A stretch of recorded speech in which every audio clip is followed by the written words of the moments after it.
Hey everyone, I'm Nathan Madsen. I am a composer, sound designer. I've worked in games for almost 20 years. I've been involved. I started in anime and I switched up to MMO games. I've done casino, slot related games. Most recently, I was a part of the Harry Potter Quiz Champions that Unbroken. Mm, So yeah. kind of dabbled in a lot of different things. Were you a gamer growing up? Is that how you got the start to knowing that's where you wanted to go? Sure. Yes, I was a gamer. I remember I was pretty young and I went with my dad to a pizza joint and I saw the kid. He could have been like, a fifth grader, a sixth grader. He was older than me. That's all I Hmm. knew at the time because I wasn't in first grade yet.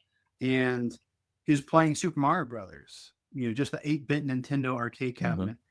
And I was watching him and picking up some of the secrets he knew. A couple of weeks later, I went to a friend's house. They had a Nintendo. I was like, whoa, you can have these in your home. I did chores and saved up money so I could go buy a Nintendo because I had to have one. Hmm. So yeah, I've been a gamer since I was little. I've been involved with music. I come from a very musical family, several professors and professional performers in my mom's side of the family, and so I grew up around it and I was involved in it. Those two areas merged into what I do now. I don't think people understand how important music is within gaming, or people just don't think of it in those terms. But sort of, can you touch on when it comes to sound in gaming? How do you view that? How do you take it, hear it, apply it? What is the general field around sound in gaming for you? Great question. Sound is, I think George Lucas said it's 50% of the experience when it comes to movies. And it's also, I mean, that correlates to advertising, TV shows, and definitely games, even more so in games, because you can kind of get around and get away with some things if the audio is supporting that immersion factor that Hmm. happens in video games. If the audio is bad and kind of takes you out, it's almost like if you watch, don't judge me too harshly. If you watch reality TV, they talk about don't break the fourth wall. And like Hmm. Office or certain shows, they kind of do that where like the character looks at the cameraman, kind of like looking at the audience. But they try not to break that immersion factor. And sound can really, really help with that. And it can really hurt if something sticks out. A perfect example. I was playing a game before my wife and I had kids, and she was like, "Hey, will you fold the laundry on the couch?" I was like, "Sure." I put the controller down. My character's just doing the idle. He's Yeah. folding clothes for 10 minutes. So my character's just sitting there. It's a one-person game, so I could leave it there. Yeah. It's a spooky game, and there's this drone happening. And I noticed the pop and click when the drone would loop back to the start. I had never noticed it before because I'm playing the game and other Hmm. things are coming into play. But when I left it in isolation in the idle loop, it was a pop every 2 minutes. Hmm. It was surprising, took me out of the narrative. I'm like, wow, whoever did the sound didn't catch that pop. Maybe they'll hot fix it. It's crucial. And then as far as how I consider sound, when I'm talking to a client, when I'm, working with a colleague at Unbroken, it's all about what do we want the player to experience? Do we want them to be excited, surprised? Do we want this to just be like a UI sounding, hey, this Hmm. just happened? It's not a big moment, but it's a notification. All those are we take into account when making sounds because it all serves a different purpose. So, So square the circle for me. I understand studio work and what goes into it as far as software, whether it be you working on a board or a keyboard. Are there any differences recording a song, recording for something else, and recording for a game? Like, what is sort of the pros, cons, similarities, differences between like just doing it for games and doing it for music and sound? there are definitely similarities, some crossover. For games, one of the big hitters as far as the software that a lot of people are using is Reaper for sound design. Reaper has the functionality to have a lot of scripts you can pop in where it's very modular. Pro Mhm. Tools, you learn or you can set some hotkeys to do some Right. shortcuts, but that's kind of it. Whereas Reaper is like you can set up batches of commands. It will do this, this, this, this. It's interesting how open ended Reaper is. Hmm. I know a lot of sound designers are using that. But the really cool thing is I also know people that use Studio One or Cubase. I've used Logic since 2006. It's my Yeah. main DAW. I am transitioning over to Reaper for sound design, but I still do Logic for all of my music. Mm. I know people that run Pro Tools. I know people that run just, it runs the gamut, really. Mick Gordon, who did like, Doom, the 2016 Doom, I Mhm. believe he did the second one after that too. He runs FL Studio. And I work with a colleague that Unbroken that she runs FL Studio as well. Mm. It runs the gamut, which Yeah. is nice because you can find something that works for you. What people are most concerned about when it comes to game audio is how functional is the audio you're putting into the game, be it the Mhm. sound effects or be it the music, be it the dialogue. That's the part, and that's the part that's different too, is you have to start learning and wrapping your mind around linear media. It's always going to happen in the same sequence. You watch a TV show, Mhm. movie, it's always going to do A, B, C, and D every Right. single time. Right. But games are so interactive that you have to make almost like little pieces of audio Legos that can support whatever the player is going to do, because your players are going to mess around and do all Yeah. kinds of stuff that you're not Yeah. expecting. You working on some of the big games you've worked on. Sort of how does that lead into, because you got some games that have I guess Harry Potter, for example. Like when you say Harry Potter, I have a specific sound in my head, or like I can hear that folky, the guitars and all, you know what I'm saying? Like how important is it that you know the game and know what you're trying to portray, as opposed to like say coming onto a project and they like, hey, we need sound for this, and you like, I've never played this game, so I don't know what the feel is. Like, how do you go about that process? That's very important. Yeah, it's huge. The first thing is you have to know the brand you're working for. If it's something like a Harry Potter, if it's something established, you want to have watched the movies. If there's other video games that are made, you want to be familiar or maybe played them. Hmm. My case, I played Hogwarts Legacy. I Yeah. played the Harry Potter Lego Hmm. Telltale Yeah. game. I'd seen the movies, so I had some understanding. What helps too is a lot of brands will have a entity that helps manage and control that brand. A lot of things have to go through a review process. Yeah. So you got like a filter. Yeah. Yeah, and the first time I experienced that was with Funimation when I worked in anime. That was back in Mm. 2006. We had brand managers, and what we would do is, as we were making a trailer for a show, they would have to review it. I had a couple of times where I had a rough sketch of music and I sent it to the brand manager, and like, this doesn't match what we're after. I was like, okay, and so I redid it, changed it, and like, okay, this is good now. So Mm. there's that filter. It comes with pros and cons. Mm. The nice thing is there's less discovery because it's a identity that you just need to align with, and so Mm. you kind of have some goalposts. When Yeah. you're on target and when you're off. It's exciting and challenging when it's a completely new property and you're setting the sound identity, because it can become a lot of like R&D. Well, what does this sound like? And you can spend some cycles trying to figure out Hmm. what should that sound be. I like both approaches. That sounds like you have to be a lot more creative, put your own spin or flavor on it. Which one do you enjoy more, or do you enjoy one more than the other? Which one do you favor? I think if it's a brand I'm excited about, I am fine working within the confines of that brand identity and trying to figure out how to make it come alive, because you still have some wiggle room to bring your own fingerprint to it. If you look, let's stay in the Harry Potter land of the Mm. Wizarding World. If you look at some of the films, there's definitely some deviation and changes, even down to Harry Potter's haircuts. Yeah. They differ a bunch. Hmm. Some of the sounds of magic kind of differ. Some of it's way more aggressive.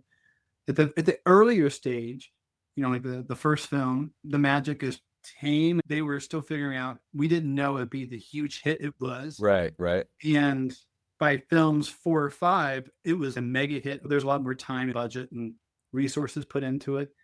But if it's a brand I'm passionate about, I love working that creative puzzle and trying to figure out how can I spin this and still have some of me in there. It's going to match the brand. Hmm. Also, I'm fine. I enjoy the trying to figure out what something sounds like, because my process with a brand new IP, brand Hmm. new property, is I do reference points. I'm saying, hey, we're making this game. It's kind of like this Hmm. and this. So what if I took some sounds from each universe and kind of blend them together and made this new thing? Would they like it? You know, and would that feel grounded in that game we're trying to make, that experience?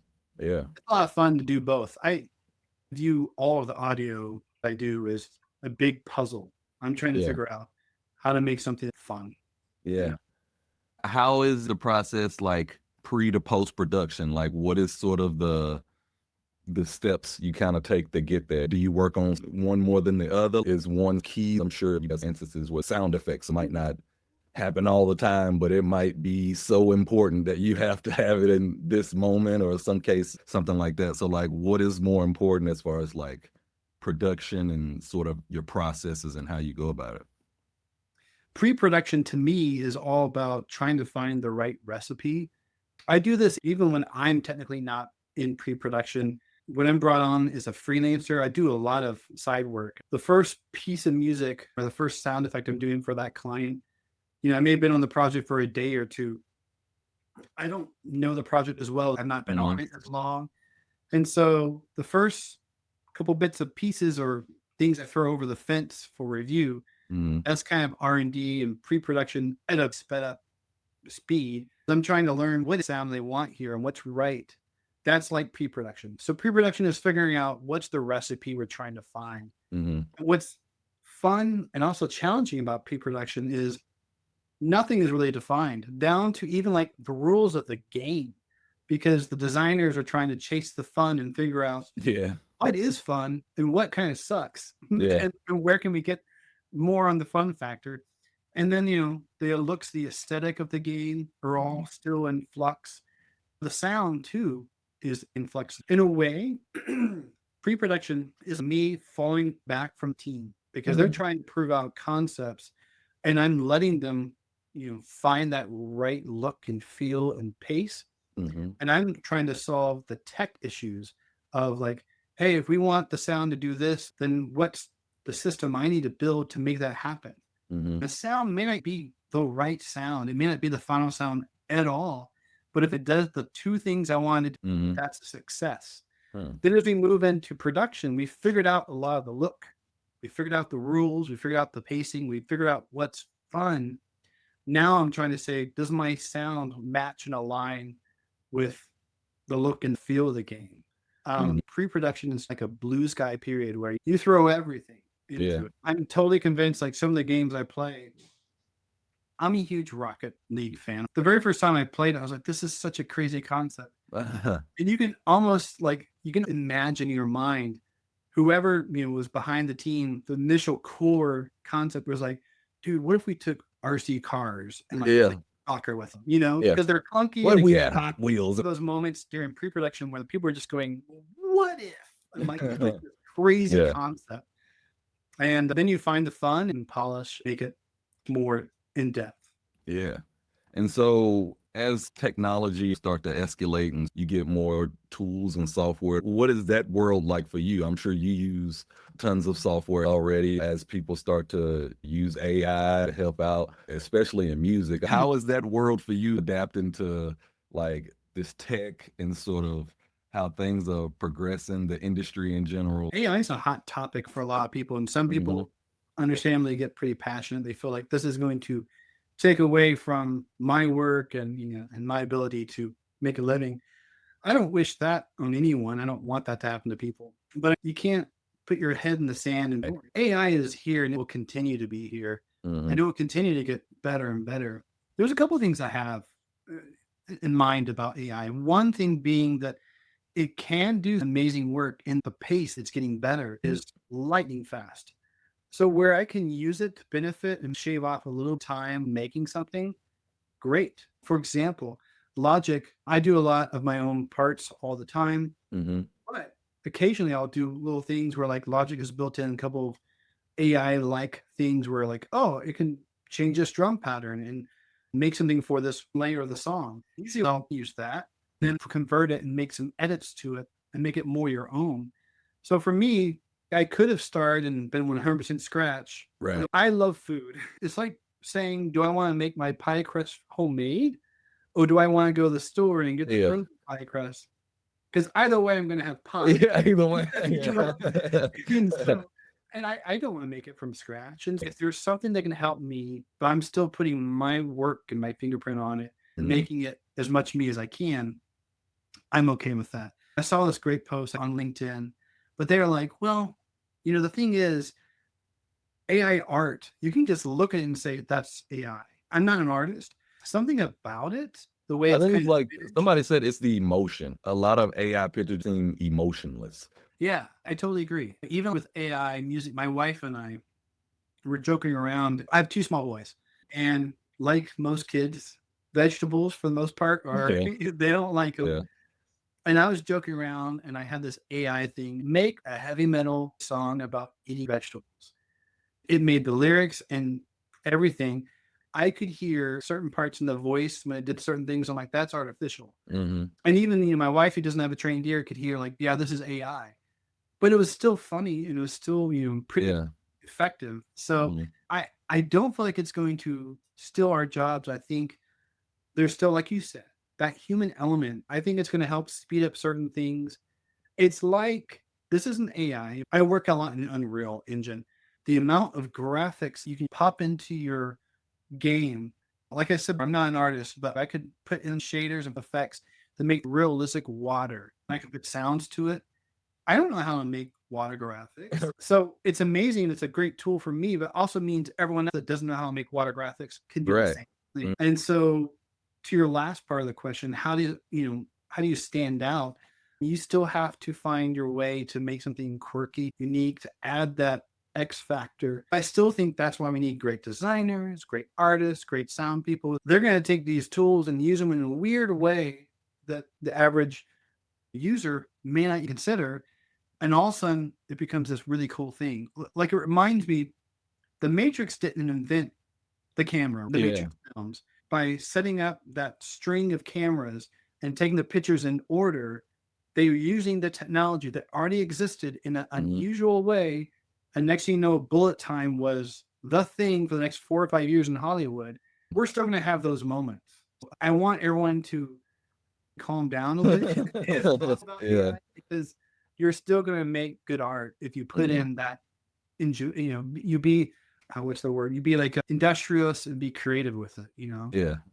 So give me a rundown of sort of like some of the games and sort of stuff you have worked on, and then sort of tie that to like what is on the horizon or what you can talk about. Oh, What are you working on now and what's coming up next for you as far as projects? I got my start in anime Hmm. in 2006. I was at Funimation for about 2 years. I did some work in Dragon Ball Hmm. Z. I did Yu-Gi-Oh! Case Closed, Full Metal Alchemist, let's see, Mushishi. So those are some of the animes I was involved with Hmm. there. There might be some others I'm forgetting. Oh, One Piece. I did Oh, the One Piece. cinematography of Yeah. One Piece trailers and whatnot. It was great to get my experience and learn the process.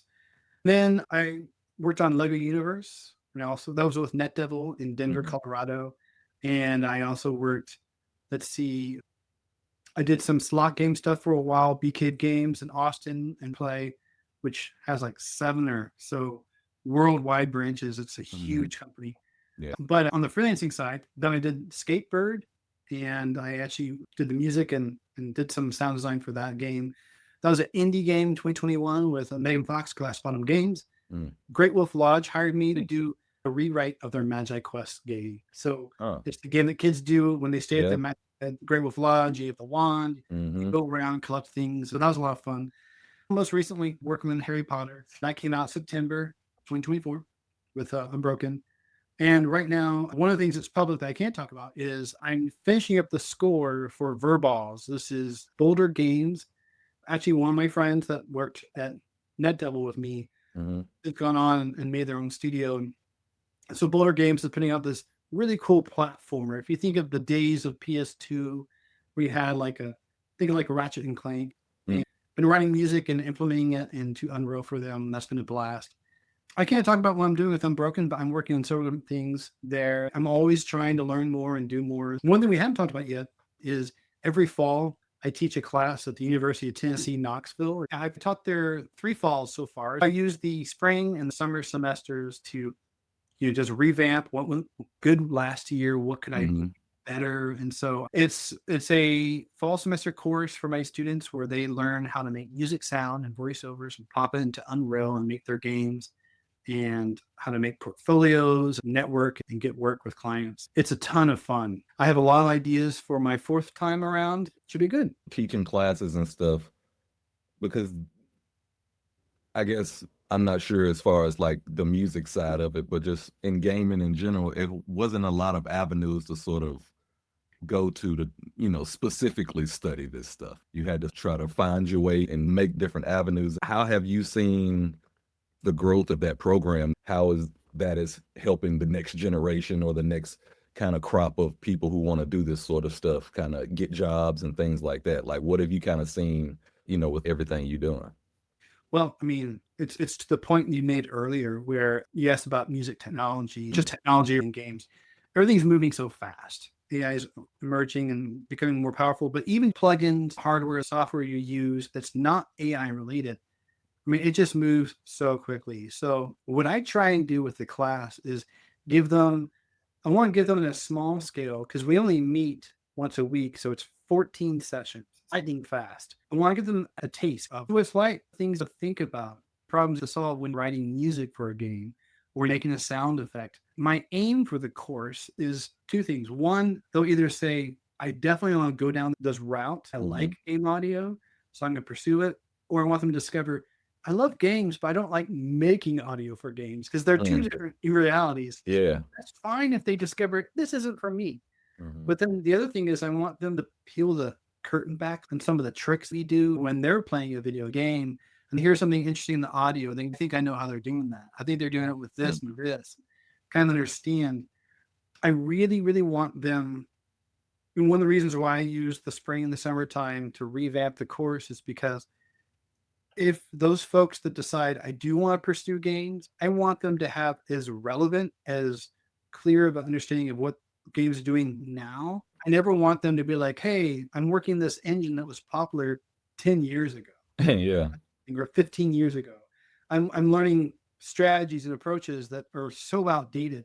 I don't want that for my students. When I teach it, I can tell them, hey, obviously I can't disclose private information, but I can tell them I was solving this problem in my day job yesterday and show them like this is really tangible, relevant, current. Mhm. The only concession I've had to make is we don't run Unreal 5. Several of my students, the computers are not meeting the min specs for Unreal 5. So we do run Unreal 4. Number 4, yeah. But that's just working with reality. Mhm. But I show them all kinds of stuff. Speaking more broadly, I feel like when I graduated undergrad, there was only one program in the United States. It was Full Sail in Florida. Very expensive. They have a good track record, but there's one option. Schools are touching on this, which is great. It's more accessible. It's more recognized. I think teachers in universities, professionals are understanding like this is a viable, very popular field. We've made More than Hollywood, the music industry is more than a whole bunch of industries combined, actually. It's like a crazy amount of people and investing a lot of money. You can see it. Games are costing more to produce, and people are trying to monetize games and put them in different, I guess, different mediums and stuff like that. People will never stop needing music, so you'll never stop being busy. Also, shows are being made about games. Pennsylvania has so successful Netflix shows, and Arcane, League of Legends had a successful show, and that sort of thing. So it's kind of like you mentioned anime earlier. It's weird to work in anime now, or I should backtrack. So I was at Funimation from 2006 to 2008, full time, like in house. Then I actually freelanced with them from 2018 to 2020. Even in that span from 2008 to 2018, anime was way more popular, way more mainstream my second time around as a freelancer for Funimation than when I was in house. Back in 2006, it was still not uncommon for people to not even know what anime was. Yeah. But everything's becoming more mainstream and cross-pollination, which is exciting. Do you feel like to make music and make sounds for games that you have to have a music background in just music in general and other music? Or do you think somebody could say, I love music, I don't necessarily want to make songs or you know, write this song over here. I just want to make music for games. Like I want to make tunes for this sound effect. Do you think somebody could really just narrowly focus that and do that? Or do you think they have to have a broad spectrum when it comes to music and sound? That's a great question. There are always exceptions. I don't like to Mhm. paint with too broad of a brush. I feel it depends a lot on the individual, you know, obviously. I worked with someone who basically had zero music theory knowledge. You know, they couldn't list out the chords in a Mhm. key. They didn't really understand that. They could play a musical instrument, but Mhm. they even to the point where like looking at the musical staff, but Yeah. their ear was so powerful in tune. They could hear melodies and figure them out. It did take them a while to write the music. Uh, The music they created was incredible, you know. uh, So you have those people that have that innate talent. But I think for most of us, the music background helps a ton. My musical background helps in playing with bands or jazz ensembles. I was never in orchestra because I played saxophone, but I was around lots of orchestras. I understand that, like, oh, like if I put too many low sounds all together, that gets muddy and unclear. So if I'm making a sound effect, I can apply that same rationale and say, maybe I can space out my sounds so the full spectrum is covered, or maybe this is a tiny, tiny sound. So I want to play more higher sounds and more mm. thin, that sort of thing. All those things translate over into some knowledge of like, oh, here's some ways to make this sound better or avoid some pitfalls for sound. Yeah. I think if you split up, if someone wants to just do game audio, which could mean working in editing voiceovers, could Mhm. be making sound effects, could be setting up the tools, the system to play back the audio, just having a fine ear that can detect, you know, oh, that's popping at the end. Let me fade it out. Mm. This is distorting the signal a little bit. You don't have to have musical chops at all. You just have to have a good critical ear. If you're wanting to write music, you don't necessarily have to have that background, but it's going to be harder, particularly Yeah. if you have a client that says, I want a salsa type beat. You may not know what a salsa beat is, but if you can reference salsa music and emulate that, you're good. The more knowledge you have, the easier it's going to be. But I've met plenty of people like one of my former audio directors. His degree was in electrical engineering. Obviously, very intelligent to do electrical engineering. They just had a very good discerning ear and could write music, mix, and make sound design. So I think it really comes down to the individual. You Mm. know what I mean? It's kind of the same question. It's similar, related to, can a Hollywood film score composer become a good game composer if they figure out ways to make things modular versus just sweeping pieces of music? It depends on the person or the Yeah. team supporting that person. If you have a passion for games and some innate ability, you can go as far as the industry will let you, basically. Marty O'Donnell is a composer for the Halo series, Mhm. and I got to listen to his keynote speech a while back, you know, 2017 or so at GDC, and he has a writing partner. And so Marty is, from what I don't know a lot about him, but from what I was gathering at the talk, he has, you know, multiple degrees and very, very, very studied in music. Mhm. And he knew all this musical theory. And his writing partner was very, very talented, didn't have as much academic knowledge. Mhm. And so, but he pointed out, he said to the audience, he was like, yeah, I would have like a note going up, and my writing partner would go like, it should go down. I would have all these reasonings. Well, it's because of this, and have all the academic knowledge behind it. Yeah. But every time he was right. It should have gone down, so we would Yeah. make it better. I just love that Marty put it out there. It's not always the academic knowledge. That Mhm. ear is so powerful. If you have the desire to go for it, you learn so much by doing. I was a school teacher, had no contacts in game audio. I had no family members or friends that working in games. I didn't study it when I was, going to college. I just studied music and band and Mhm. becoming a teacher. And so I learned how to do this by just, I got the itch. And I'm like, maybe I can try, because I always loved game audio. Yeah. Mhm. I was like, well, let me just try. And I found like a really small indie team and I started making some songs for them. And one thing led to another. You can read all the books in the universe about it. Yeah. Yep. It's when you sit down and do it, you really Mhm. start to learn it. So Yeah. That's how I learned for sure. Just to sign off, if people want to reach out to you, people want to find you, people want to come sit in a class or something, just kind of give us a rundown as far as Sure. how people can find you Yeah. and find the stuff that you do. Yeah. Well, my company is called Madsen Studios LLC, and you can find me online. It's MADSEN studios.com. MadsenStudios.com is my website. And then check out the University of Tennessee Knoxville. I am listed in the theory, composition, music tech department there. And my classes are on the fall semester on Mondays. And it's a remote class. So you don't have to be local. I'm not local. I have a YouTube channel, Nathan S. Madsen. You can check out my stuff there. Cool.